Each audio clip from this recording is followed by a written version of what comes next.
Good afternoon, everyone, and welcome to this Monday's Wealth Creation Show. Today, we are going to discuss the prospect of learning from your past. And people sometimes always go by this kind of mantra, like forget about the past, don't think about the future, live in the present. And to a certain degree, that might be true. But I think it's a really good philosophy to try and think about what you've been through in your past and learn from it. Is learning from your past experiences and possibly failures and things something that has helped you progress in your journey, Jim? Everything will. Okay, so here's the phrase that pays. Okay. You are where you are because of the decisions you've taken or someone else is taking for you. So if you don't like where you are, it's because of that. Yep. You've let someone else control where you end up just now, or you've allowed it to happen, or you've just not taken the right decisions to make it happen, or you've taken the wrong decisions and that's where you are. So it's your own fault. But either way, it's your own fault. Because you've let somebody else influence you if it's but we're a nation of blooming entitlement, aren't we, or whatever it is. It's like we're always like, oh, it's someone else. It's always someone else's fault. It's always somebody else's fault. It's my partner's fault. It's my boss's fault. It's my colleague at work's fault. It's my friend's fault. It's like, it's never your fault. And the reality is, here it is your fault. And that's a good point. And I think it's really important that maybe people take a minute. If things are not going the way that they're expecting, or they're not in the right place or where they wanted to be, then maybe think, right, okay, why is that? And how have I got to this stage? And ask the right questions to yourself, and then work out like, okay, I maybe should have done this in the past and I would have been a wee bit further along, or, do you know, and that kind of, and have that kind of approach to it. Yes, possibly that might be the case. However, I come back to saying, if you're trying to let the past is the past, and there is no future in the past, and you've got to think about, because it's gone, it's done, you've done it. There's no point in beating yourself up about it, about the decisions that you took that maybe didn't go right. Just learn from it, move on, and adapt and change, and be successful in the future. However, all the successes that we've had in the past, learn from it, use it again, and duplicate it. That's exactly what I do. Yeah, if something works, then repeat it.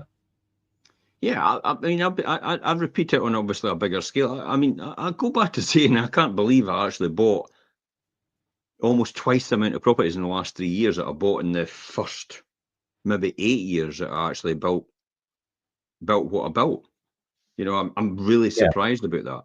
Really surprised. But it doesn't really surprise me at all, then, because when you think about the compounding of wealth, and you go back to Warren Buffett, the Oracle of Omaha, who actually famously said at one point in time, he says, I don't get a haircut. And it's like, so why do you not get a haircut, Warren? Because a haircut costs me $10,000. How does it cost you $10,000? Because it's the compounding wealth of all the haircuts that I'm going to have till I'm in the next 50 years.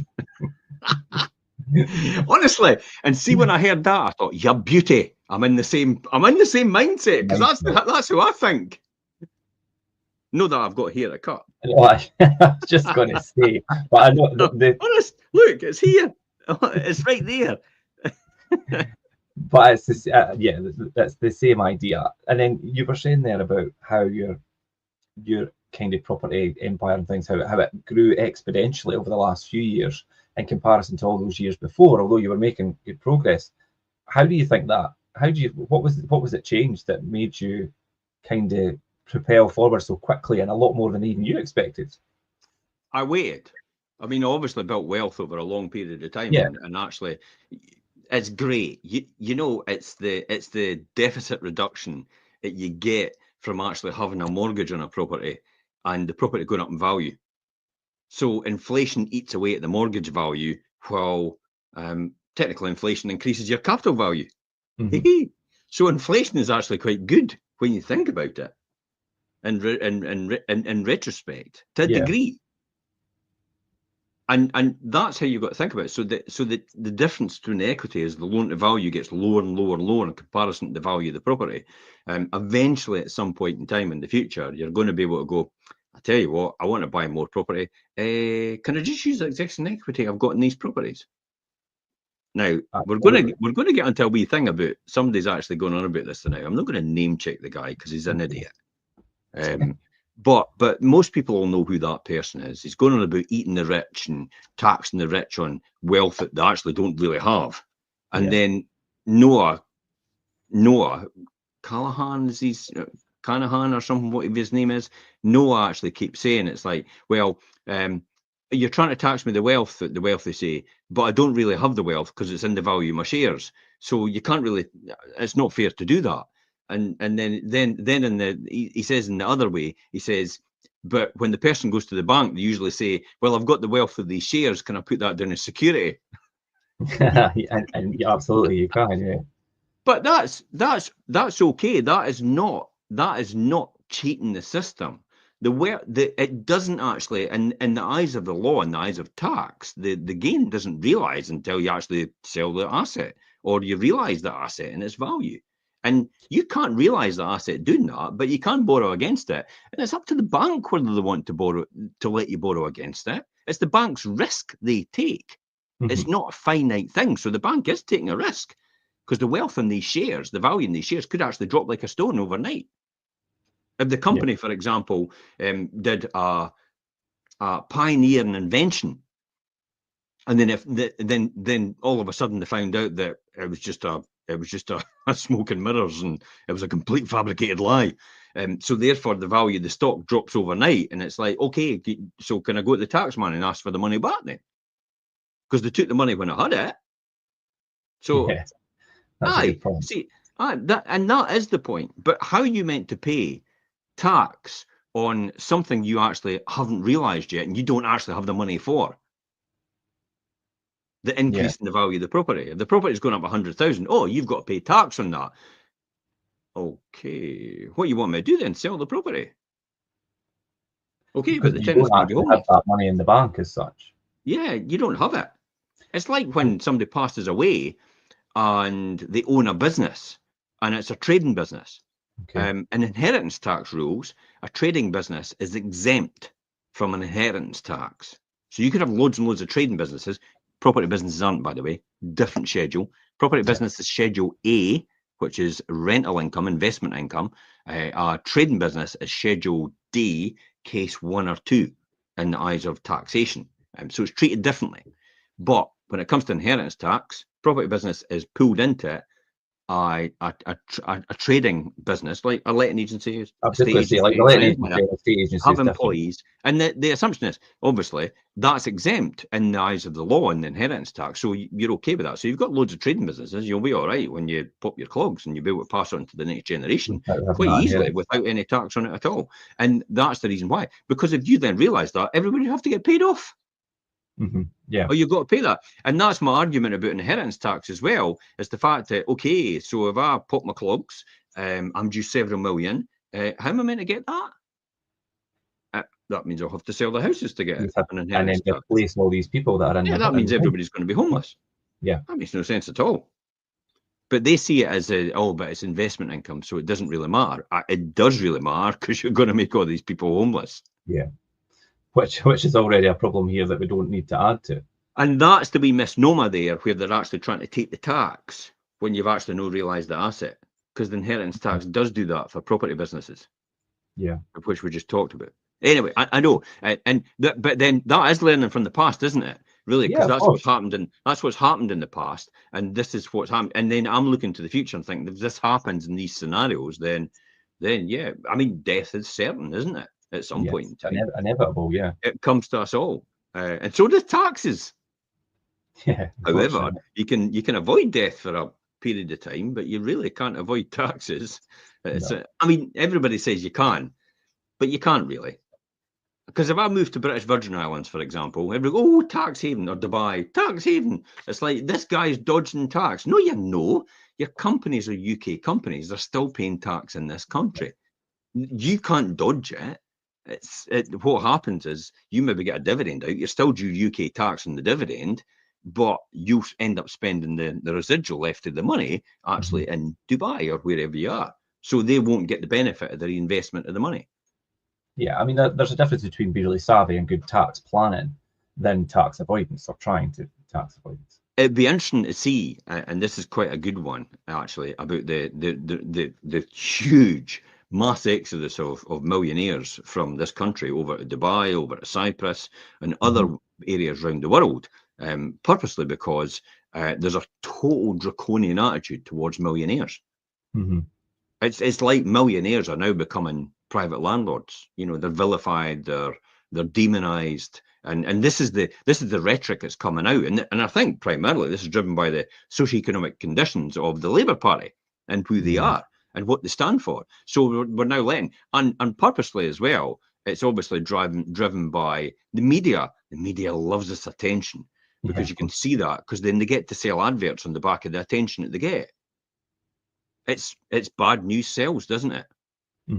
Yeah, and these sort of things sell. So headlines and things. Yeah, it encourages the masses think they're downtrodden. By the way, you're not downtrodden. Certainly not in this country. Maybe have a wee sabbatical in Africa or Kenya or something like that, or Ghana, and then think about how well downtrodden you are in this country. Yeah, I think people forget about what's going on in the wider world. And pop yourself over to Ukraine and have a wee trip there and see how downtrodden you are in this country. It's amazing how it's because your standard gets to a higher standard. It's like, well, why am I no better than that? And it's the comparison as well as the joy of as the thief of joy, really, because everybody's looking at social media. Why have I no got that? Why is that no me? Well, it's no you, because you didn't work hard. You didn't go to university or college to get a professional qualification in order to be that doctor. It specializes in that field. It makes an absolute fortune in that field. All these immigrants take my jobs. It's like says the guy on the dole to the boy. It's the qualified doctor from Pakistan. Yeah, I know. Like, really? He's taking your job, is he? No, he's not. If we had enough educated people here to be doctors and etc., then they would be in those positions. What we should do is we should take everybody in the UK, we should move them into Europe, and we should ask them all to apply to get back into the UK. And justify why they should come back to the UK. That would be interesting, wouldn't it? I mean, yeah, and I mean that's a topic that will probably ruffle feathers, and I'm waiting on some comments coming through. But it's great. It's great. I only heard that from a comedian one time when he was standing on stage. He says, "I tell you what we should do: move everybody out of the UK, and then ask them to put an application to stay in the UK again, and they've got to justify what contribution they're going to make to the UK." I mean, you've made a lot of good points there, but one thing that really stood out to me as what we're talking about people's wealth, and this is a perfect platform to bring it up, because people really don't understand the difference between somebody being a wealthy person and a rich person. Yeah. And this is and people don't get it. If you've got a lot of assets and things, and that's where it's all tied up in equity. It's not money in the bank, as opposed to somebody that's got a lot of money and I don't know. You're wealthy. Let's say, but let's just clarify this exactly. Yeah. You're wealthy if all your assets, in other words, your house, your savings, your investments, your shares, your pension, if all that summed together outweighs significantly your debts, in other words, your mortgages, your loans, your credit cards, and anything else that goes with it. Yeah. If one minus the other is a huge plus, and I mean wealthy as in, let's say, well, let's just talk about if it's $1 million. That's six figures. Yeah, that's pretty wealthy. And that's, effectively 40 years at 20 grand a year. You could just live on that, just cash in your hand if you've got $1 million. So when you think about it, like, oh, it's no 40, it's 25 actually. 25 at 40 years? Yeah, possibly. Well, not if we're slightly off, he's could correct us. It's 25 at 40 years. I just put get the idea. It's 25 times 4 is 100, so that's the million. With the 40,000, with the 40 years.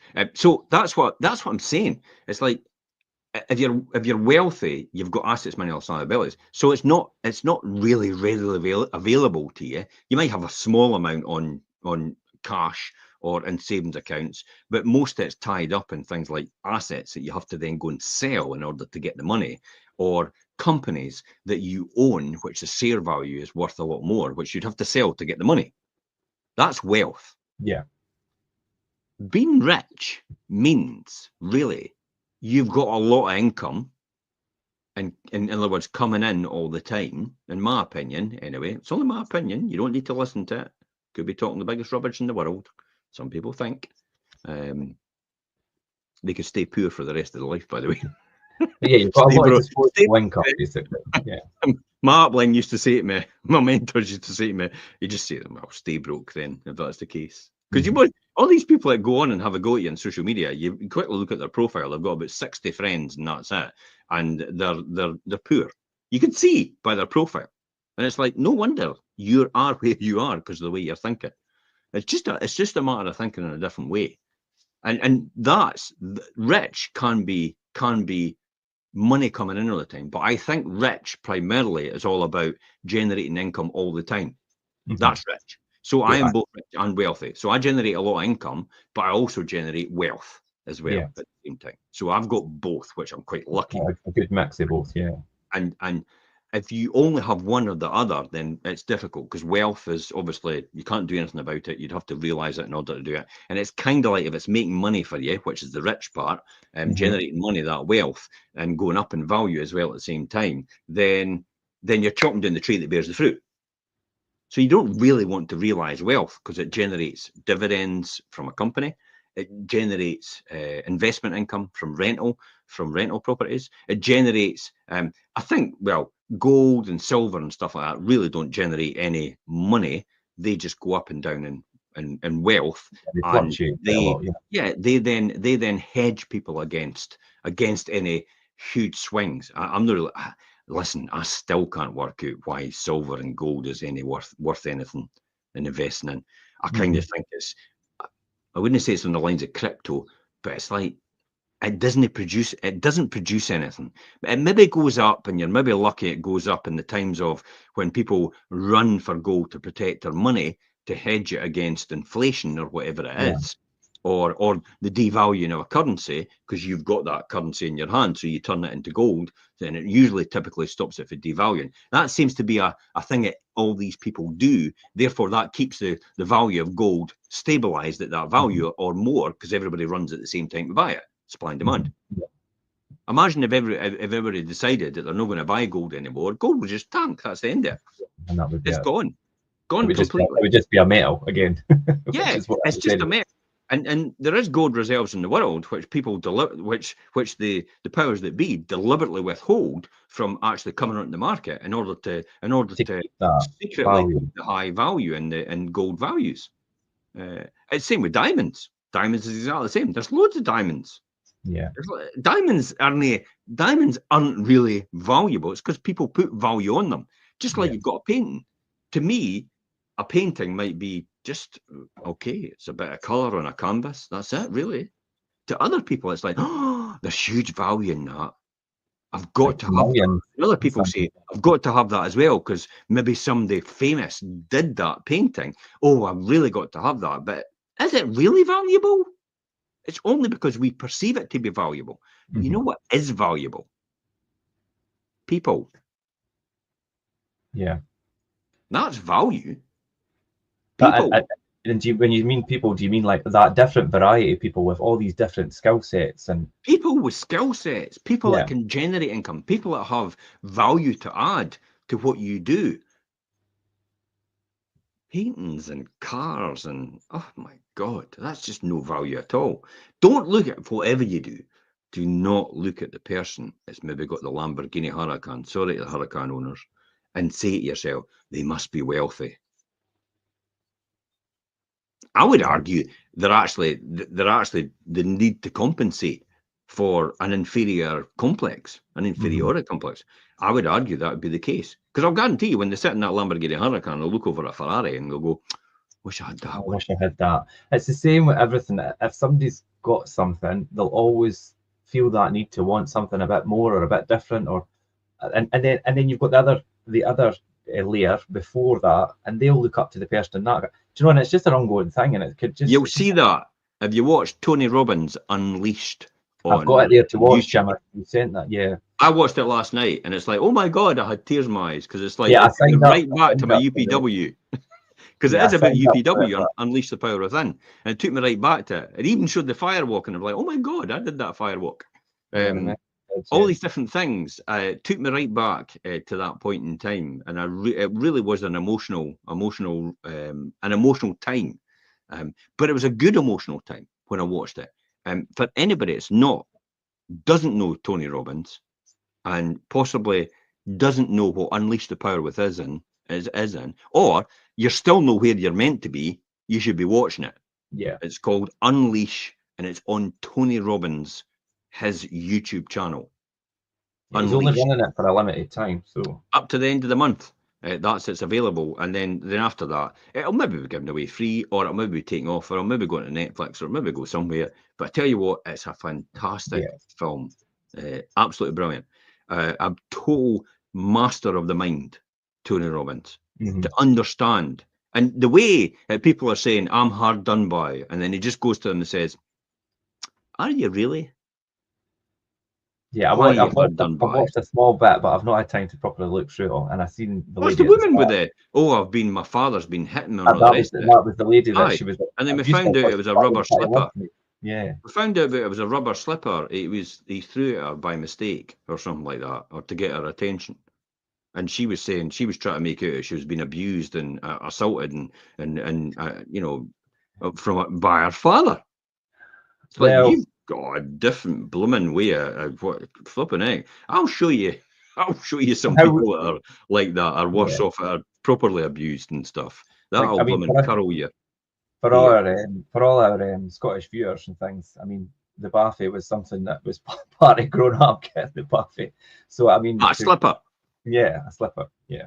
Slipper. It was just a minor thing. It was nothing at all. And I was actually quite surprised, because he just laughed. He just burst out laughing, and it was like, what? Just telling you.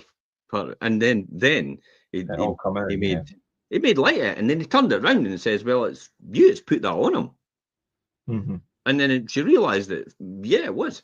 A lot. Learning from the past is actually quite a good one. Yeah. When you look at it in a nutshell, most of the things that have happened to you, as I've said before, have actually been caused by you in the first place. And it tends to be caused because of your beliefs about a certain circumstance, about certain things. Yeah. That's what causes the problem. It's your beliefs and your limited beliefs. We've all got limited beliefs, by the way. I am no exception to this, and no one is. We've all got a limited belief in certain aspects, in certain areas, and we all think differently to each other. Yeah, I mean, on certain things we'll all align, but we do think differently. Or there would be no wars in the world if that's the case. There'd be no arguing on social media. People would just, there'd be nothing like that. There'd be no debates. There'd be no different parties have all thought the same. And I could hear somebody saying at this point in time, oh, that would be a boring world. I tell you what, I would be all right with that. Yeah, and I think it would be very, very rare, if not at all, would you find anyone that's completely aligns in terms of their beliefs and their thought process. Everybody's different in that, even if it's just in the slightest way. We are all different in the way we think and the way we obviously our approach to things and their beliefs about things. Definitely. Yeah, so I would say lessons of the past, learning to let go, understanding, being able to change your way you thought about a certain situation, so it actually comes forward to you right now. And I'll tell you a classic example of this. And I was reprogrammed with this. My grandfather used to call me lazy all the time, bone idle, lazy, everything like that. And that's all he used to say to me every single time. Every single time I didn't want to do something, his way of getting me to do it was to say you're bone idle and you're lazy. And I was only about 8 years old. And to me, that had a profound effect on me when people later on in my life actually used to say these words, and I'm like, "What do you mean?" It was quite evocative for me. It actually set me off straight away. A trigger. Yeah, because that was supposedly a peer in my life, and somebody was influential in my life because they were part of a family, who actually used to say to them, and it affected me in a negative way most of the time. Now, doesn't bother me. It doesn't bother me today at all. So why doesn't it bother today me though? Because I actually scrubbed it out and actually reframed it, and it was the help of Tony Robbins that did that. And I just reframed that from my past, and actually I think about it in a completely different way now. And in fact, I actually don't think about it at all anymore. And it was only last night that came back to me. It's like, oh my God, I forgot actually. I went there and he actually helped me reprogram my mind to actually look at a situation in my past, which was actually quite emotional and negative, extremely negative, and actually reprogram it and it wipe it out completely. And It's I, and still I there. imagine, It's still there, yeah, but I never think about it anymore. but I imagine when that come back to you the other day or whenever it come back, were you surprised about how much time and things that you spent thinking about that and letting it have a profound effect on you? Whereas, and you look at it now and think, God, I let that take up so much of my headspace and my emotional space. Everybody does. Yeah. Everybody does. I don't think there's a time that you could ever say that you haven't let something. This is what I talk about quite a lot when you work with other people. They might, on the face of it, they might seem perfectly reasonable, but you have to find out whether what emotional baggage they've got with them. Yeah. It's only later on then you begin to realize it's like, oh my God, that's why you've not been able to break through. And it's because of that thing that's happened in the past that you've decided to put in a rucksack and carry with you for the rest of your life. Yeah. As well as everything. Yeah. Come on, everybody, give me all my crap, and I'll just keep carrying it with me. I'll just keep carrying this burden with me. And that's why when you get to your old age, you're all hunchy back. It's like you can't, because you've got all this crap on your back still that you've still not got rid of. That's effectively what happens. And I'm sure a lot of people could relate to that. Definitely. In fact, most people will probably relate to that. Of course. And what do a lot of people do is they turn to drugs. They turn to drink. Drugs and alcohol, and They turn to cigarettes. They turn to vaping. They turn to self-destruction. betting. And anyway, they start to upset other people because it makes them feel alive and it makes them feel present in the time, in the moment. I would say that's what happens. This all sound familiar? See how it's all come back just to watching that last night. It makes you feel present in the moment because you've upset someone else. So you've done that deliberately to. It's what I keep saying about boring pays well. Yeah. And I'll be honest, Richard. There's times I've thought, oh, I need to go back to work, and it's like, don't you dare. Because you would just get sucked right back into No, because it would upset everybody else. Right, okay, yeah, because it would be a different. Yeah. It's like, don't you dare, for God's sake, Jim. You've given everybody a chance to be their own and to be trustworthy and to run themselves. And you, just because of your own personal roller coaster you're on just now, coming back and taking over again is just a vindication that maybe you're okay, but they'll not be okay with that. Yeah. It's like, what does he not trust me? Yeah. Yeah, that I get what you mean, yeah. And then you would totally put those people out of sync. Let's be honest, Richard. You felt it, haven't you, sometimes? Yeah. Where I've interfered.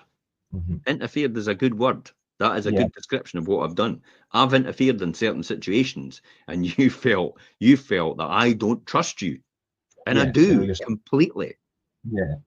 Or like maybe you're stepping on my toes or whatever, and it's like and it's only because I know the right answer. I know how to solve the problem straight away, and it's like, oh, I'm just helping, and it's like, to people out there, you're not helping. No, and you make a really good point there, because I know, like, let's talk about you and I just briefly. When I know for the majority of the time, 9 times out of 10, you will have the answer. But I don't want to come to you and just ask you the answer always. I want to see if I can figure. And it's the same with my team. My team know a lot of the time when they're looking for the answer that I have the answer. And I would love for them to think, right, I'm going to try and work this out on my own. But a lot of the time, do you know, so it's like learning to say no. Well, I'll leave you to figure that out. there's an easy way to do this. When for anybody out there, it's Yeah. in this area just now, in this zone, Yeah. with maybe somebody that's working with you, with an employee, member of staff, with someone, maybe a spouse, a friend, or anything like that, and they come to you for the answer. The first question you should ask when they come to you for the answer is, "What do you think?" Yeah. And if they've got the right answer, then you go, "Yeah, sounds good." How empowering do you think that makes them feel? Yeah, definitely. Because then you think, oh, I Rather did than have. actually going, "This is the answer, out my way, this is the answer," and they go, "Yeah, I was thinking that as well," but that's not empowering anymore, is it? No, it's much more empowering to get them to give you the right answer and tell them they were right and let them carry on. Yeah. So if you're gonna take a step back from something and you're gonna let other people be empowered, and you're gonna let other people be autonomous and responsible for their own actions, then you've got to give them that trust, and you've got to give them that resource and support behind them in order for Yeah. them to be able to do that. That's Yeah. learning from the past, by the way, because I've done That, yeah. complete opposite in the past. But I've also seen that happen to me with some of my bosses in the past. I had let's be honest, I had a horrible boss at Tillis Russell. Okay. And he was my direct boss, and yeah, I mean, he was a great guy, but he was just horrible. And I think it was a lot to do with the fact that he felt inadequate about what he was doing, and he didn't like the fact I possibly knew more than him. So you Or kind I of w- you or felt like you were Yeah, just making them. yeah. It's like when you bring someone on and they start to demonstrate they're better at you than doing your job. People feel threatened. Yeah. Whereas I'm like, fill your boots, hmm have my job. I'll go and do something else, like lie on a beach. hmm But yeah, no, that's a really good, and that was a really good analogy, I think, for learning from the past. Because if you hadn't learned that lesson, then you dealing with your team and your people around you, you would automatically then just be jumping and step in, which isn't the right answer, and it's not how people learn how to grow in their own right. You need to let Again, people. that's learning from the past. Yeah. It's learning from all these different things. I mean, I remember Clive Gillum at Beaufort PLC. He was the financial director at the PLC. We had, and I was working for Visa S Technical Ceramics. And I hmm remember Clive used to say to me, or on our parting words, because I wasn't happy with a situation that we were in. It was really just a wage negotiation. And I was like, no. I've done quite a bit for this. I do deserve it, and I knew I was deserving it. But in Clive's words, he was like, well, you've got to wait a bit. And but it came to me via a different channel, which I should have never gone off the deep end straight away, and I should have just thought about it for a while. But you know me, um, you think I'm Uh, you think I'm challenging just now. In those days, it was like my way or the highway. yeah. I know it thinks like that sometimes as well, but that way. So I just phoned Clive up and says, "How have I not got this?" And over the weekend, he came back to me and he had a discussion with me. He says, "But Jim, I do have this in the pipeline for you, but you need to step up and be the financial director in order to do that." And I went, "Well, that's what I'm doing right now." He says, "But it's just a wee bit more time in order to do that." I went, "Well, I just think I've done enough just now. We're either doing this or I ain't coming in on Monday." And his That's phrase exactly. was, "Jim, if there's one thing I've learned in life is you've got to win people over to your way of thinking Yeah. first." And I went, "I ain't coming in on Monday." And I didn't. And I was just going to say, did you go in on Monday? Nope. And do you regret that decision? Nope. No, for me personally. No. You got to understand, no, for me personally, because I was on my way to meteoric success anyway. Exactly. Well, different things. Yeah. It was never, but I just felt that at that point in time. So I could understand when other people feel like that as well. So I could sympathize with them rather than empathize with them, I would say. But see that phrase and that lesson I learned, I will never regret what's happened in the past, whether it's bad or good. Because Because that shaped me to where I am now. Yeah. I would never change that or regret it. But I've learned a lot from it. And every single time I feel myself saying to other people as well, and I've said it to you before as well, you have to win people over your way of thinking. Yeah.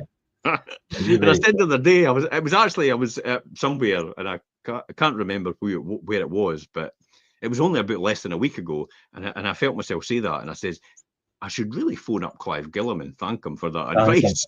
Because and think about I'll write that. a wee letter to him and say, thanks very much, Clive. See, at the time, never understood that. I just didn't get it. Now, it's like, I understand that completely. But that's why he was a financial director of a PLC, and I wasn't. I was only a financial controller of one of the subsidiaries it worked for. But I was part of the management team in the PLC. I got the luxury of doing that and actually going down to head office at Beaufort once a month with the rest of the team in order to formalise the way forward and how we should run the businesses. So they were basically teaching me how to become a financial director, and I was maybe just too cocky enough to actually not realise that's what was actually happening.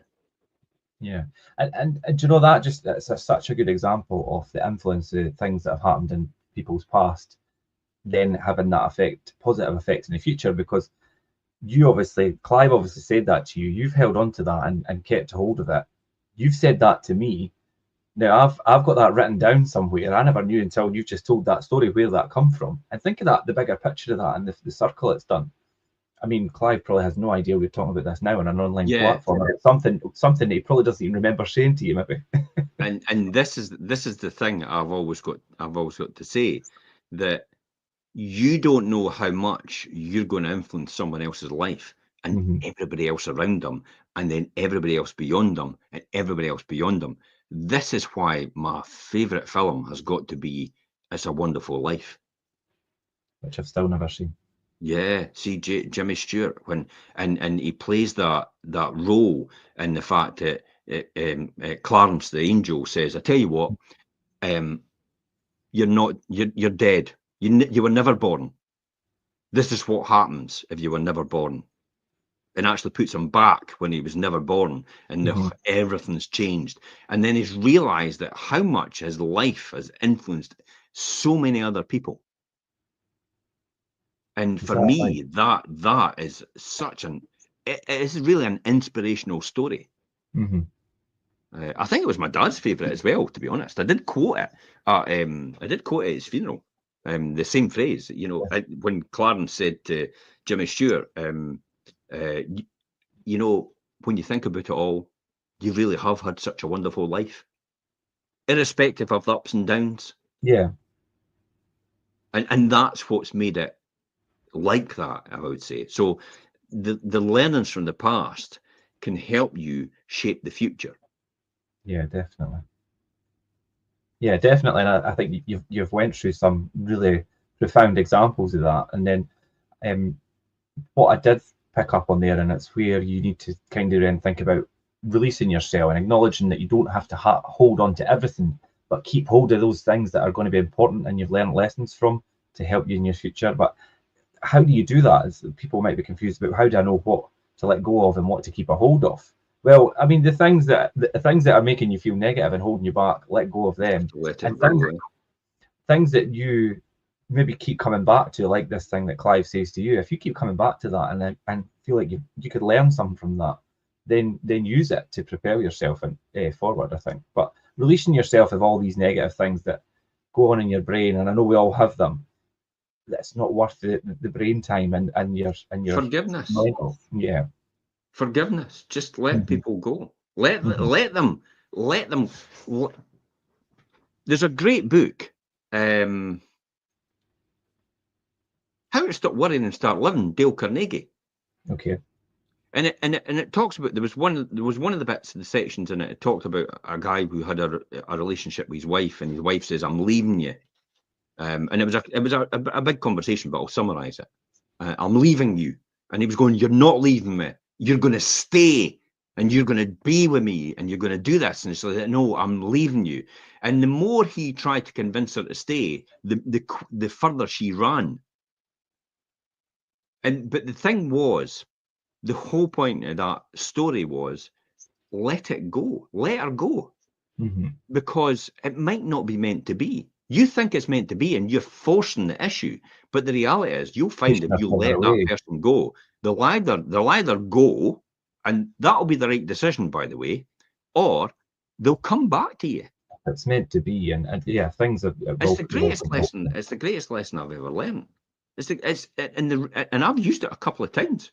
You know, there's been rocky times in my relationships, and I've used it. I've used it a couple of times, and it's worked perfectly well, because I've not been, "No, you're going to stay, or you're going to. I'm going to do this, and I'm going to force you to do that." And it's like, no, it's stupid. Yeah. You're not going to force anybody. You'll just make it worse, and you'll drive that person even further away from you. I see it so many times. This is what happens when I walk into people when they're selling their house and they're splitting up. The first words out of my mouth on most occasions, is it repairable? I don't say anything else other than that. Is it repairable? Because the last thing I want to do is sell your house. Can you see yourself getting back together? Can you see yourself? And if one of them or two of them say, because I get them at different times in different places. If I can do that, and it's like, yes, it is repairable. It's like, we're no selling your house then. You don't sell your house. And I steer them in the right direction, and I usually steer them to Relate Scotland. It says, now Relate Scotland is not about getting you back together. It's about seeing a way forward. Because they'll take you right back to the bare basics of when you met together, and they'll go forward from there. And then most occasions you'll probably end up realizing, yep, this is the one for me. This is the person that's always I'm destined to. We're just going through a tough time at the moment, and that's it. Why would you want to go and do something completely out of the box and just walk away from that person if there is some sort of thing, and then start all over again with an unknown? Yeah. Some folk want to do that because they think the grass is greener on the other side. No, I wouldn't like to do that all. They think the grass is greener on the other side. I remember Jason Byrne standing up at a comedy thing and says, obviously he's separated from his wife now. He's got a new partner, and he says, "Oh my God," he says, "I've got to almost come out of retirement." Because she's younger. All right, okay. He says, "I've got to come out of retirement." He says, "I'm just talking to it here and going, oh God, no, we're going to have to do this all over again." I think his libido and his fitness level. Well, that's it. He says, and then you've got a complete unknown. You've got somebody that's maybe got baggage with them that you have no idea. It's like, oh my God. Slow and steady wins the way, by the way. The person you're with, the reason that you chose them at the beginning was for these traits. And if you begin to see these traits in them still, it's like, why would you change that? Yeah. It's because it's typically because you have gone through a tough time, so you take it out in that person, and that person then wants to leave you for that, or they're going through a tough time, they take it out in you. It's like, okay, rather than actually tear them down, why do you try and support them? Yeah, and lift each other up. Yeah. And it's usually, but all these superstars have wonderful lives. And it's like, no, they don't. They're just like you and I.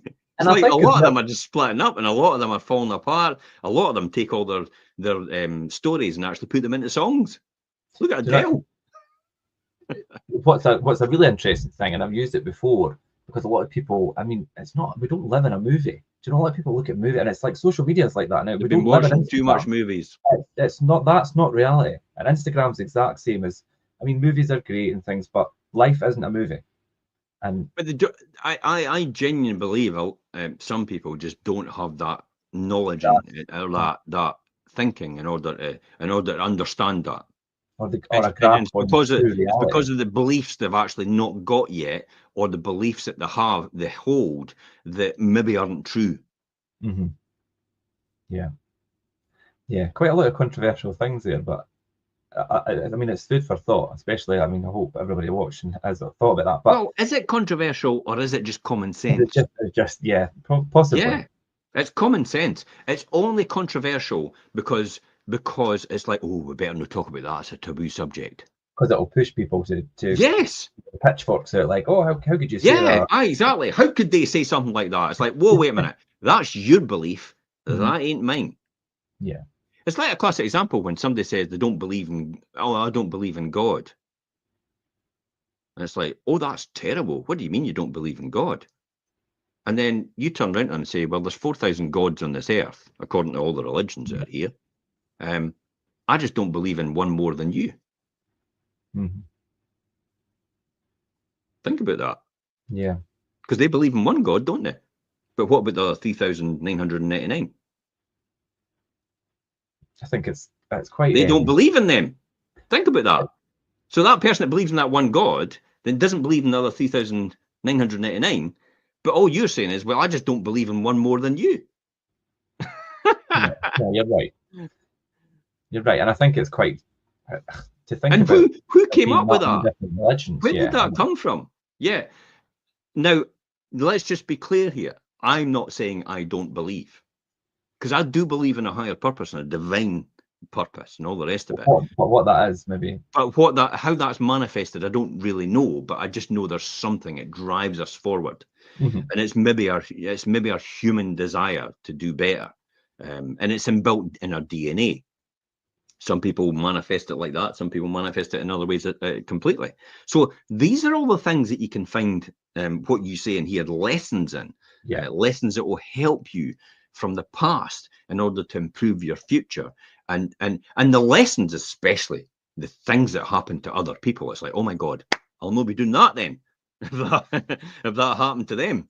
It's these things. Yeah. It's like when Chip sat across the table from me and was, oh, I bought a Ferrari last week or 6 months ago, and I thought I didn't like the Ferrari, so I gave it back and I bought a Lamborghini instead. And it's like, oh my God. And then he says, oh, I gave it back and I bought a Rolls Royce after 6 months later. And I went, oh my God, Chip, flipping heck, don't ask me what I own, because I'll tell you it's a T25 camper van.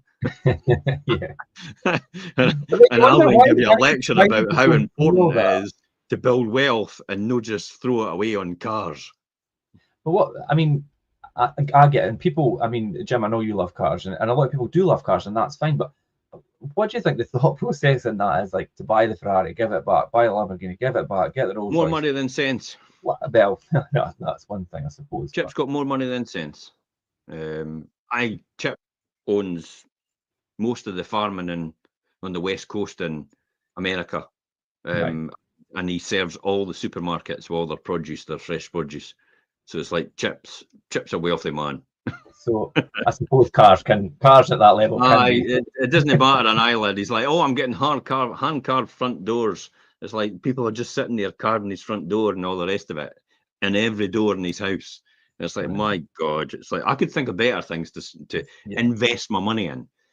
Like, for example, people that really need it. Yeah. Not a house with fancy doors. It's like, for me personally, but who am I to say? He's worked for it. He's done great for it. He employs thousands of people for that as well. And he looks after these thousands of people. He does look after them. So that's why Chip is well off. And that's why he gets the luxury to do things like that. But for me, I'll learn from stuff like that and go, God almighty, I'll never buy things like that.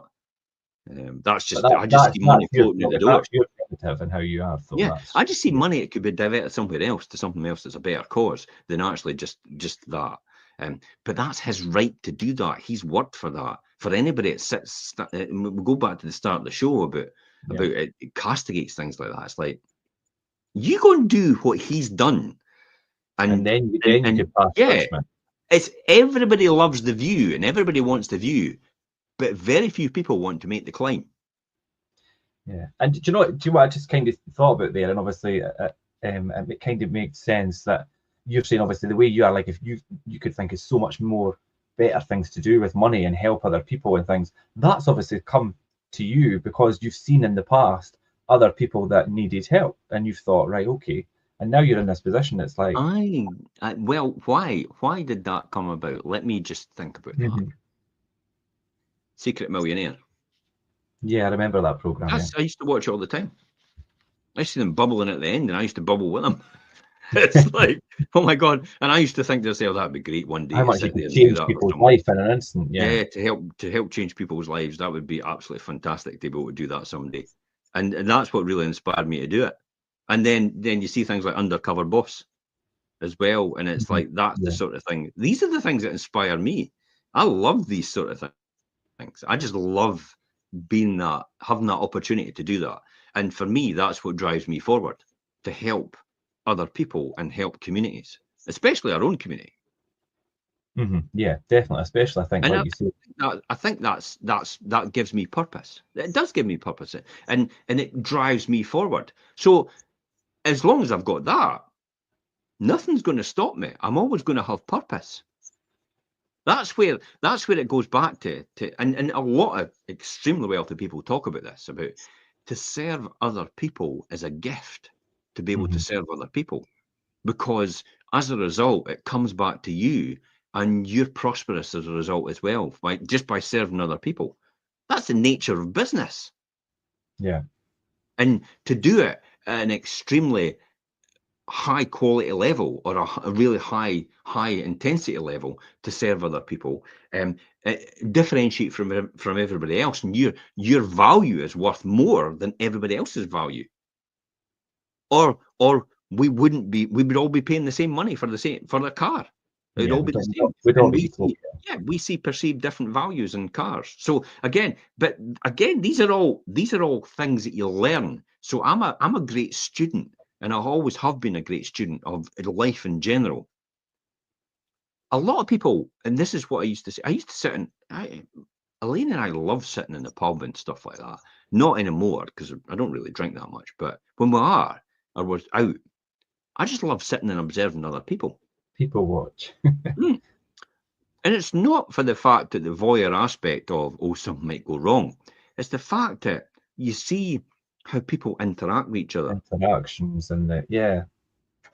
It fascinates me, behavioral science, and Mhm. how people do that. But then that comes back to a student thing again, about a student of life and just understanding how people interact. And then I'll go away and read a book, and men are from Mars, women are from Venus, and the Yeah. objective of that is men should learn to speak Venusian and women should learn to speak Martian, Yeah. To be able to and they communicate would better. all get on. Yeah. There wouldn't be any conflict. But In an ideal world. in a utopian world, Yeah. which probably will never exist, but No. hey, we can work towards that. There's nothing wrong with working towards it, and continually working towards it, and continually improving over time. So this is where you talk about, to finalize all this, about being at peace with Yeah. yourself. Well, I think that, yeah, to wrap up, I was going to talk about being at peace. And I think you hit the nail on the head when you started talking about purpose. And people, ultimately, for me, I think if you've got purpose in life, you will be so content and in essence be at peace because you've got that fulfillment of your purpose. And not to be happy, we spoke about that before, it's that feeling of contentment, and be at peace with yourself and not let all these things, these negative things for your past, have such a profound negative influence on your future, but only lifting out the things that you can learn lessons from and implement and have a positive impact, and not just yourself but the people around you and your Yeah. future.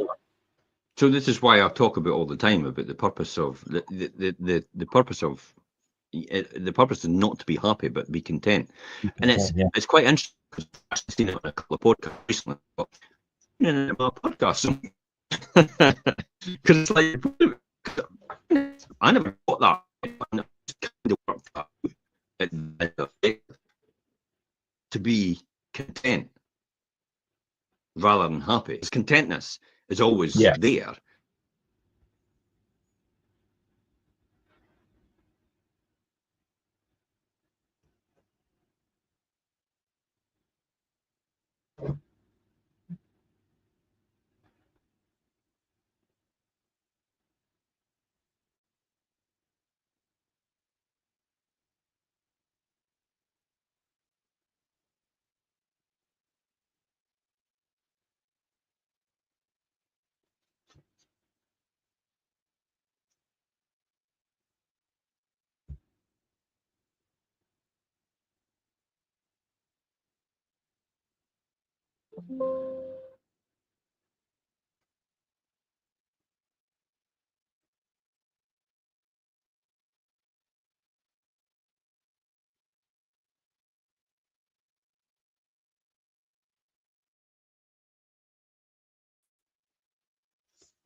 And we're back. We're back. It's contentment is obviously the most important thing for most people. Yeah, definitely, and it brings you that joy of feeling at peace without, like you say, not striving for complete happiness every day, because you're never going to achieve that, and that's an unrealistic expectation. So, but yeah, I think that's a good point to wrap up on today, and I think that we've quite well delved into how the past could really positively influence your future, as long as you ask the right questions, pick out the right lessons, and I think have the right people around you. Yep. Yeah. Okay, right. Thanks for that, Jim. Thanks for all your insights, and thanks to everybody joining us. If it's on the rerun, jump in the comments, and we'll get back to you. I'm going to go through these comments from today, and we will be back next Monday, 12:30, as usual, for the Wealth Creation Show. And Jim and I will see you then. Bye for now.